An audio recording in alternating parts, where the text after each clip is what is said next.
একটা উদ্যোগ, এটা তো খুব কম সময় পেয়েছিলেন। এমন কম সময়ের ভিতরে এই প্রস্তুতি কেমন ছিল?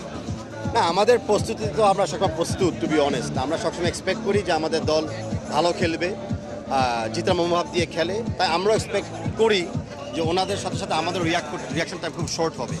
But we are proud of the team and আমরা হ্যাপি যেরকম একটা চ্যালেঞ্জ আমরা নিতে পারতেছি। এই যে রেনান সুলিভান আপনাকে কতটুকু মুগ্ধ করেছে এবং অনেক দর্শকরা বলছে যে জাতীয় দল তাকে এখনই চাই, এই বিষয়ে আপনার অপিনিয়ন?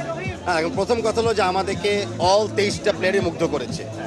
বিশেষ করে 24 নম্বর প্লেয়ার আমাদের আরিফ যে ইনজার্ড হয়েছে, তার পক্ষেও আমাদের টিম খেলেছে। এই টিম স্পিরিটটা না থাকলে কিন্তু কোনো একক ব্যক্তির পক্ষে সম্ভব না ভালো খেলা উপহার দেওয়ার জন্য।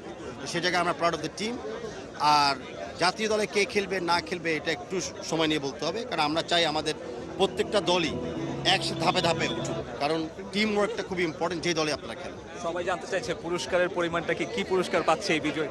এটা আমিও জানতে চাচ্ছি, তা আমি শিওর স্টেজে যখন আমরা উঠবো সবাই জানতে পারবেন, আমিও তখন জানতে পারবো অফিসিয়ালি। Thank you.